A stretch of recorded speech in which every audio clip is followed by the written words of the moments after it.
வறுத்து அரைச்ச மீன் குழம்பு ரெசிபி பார்க்கலாம். இவ்வளோ மீனும் 50 ரூபா.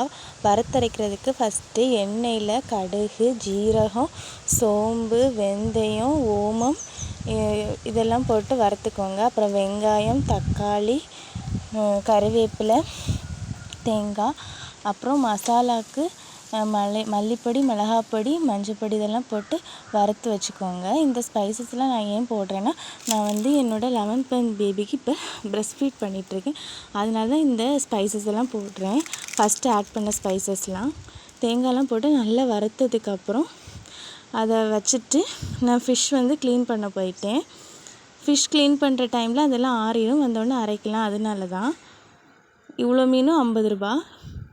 அதுக்கப்புறம் வறுத்து வச்சதெல்லாம் அரைக்கணும். நல்லா பேஸ்ட் மாதிரி அரைச்சிட்டு முன்னாடியே புளி ஊற வச்சுட்டேன்.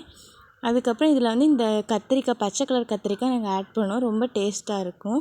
இதெல்லாம் போட்டு கூட்டிட்டு பச்சை மிளகாவும் போட்டேன். அதுக்கப்புறம் உப்பு போட்டு நல்லா கொதிக்க வச்சு எடுத்தால் போதும். டேஸ்ட்டான மீன்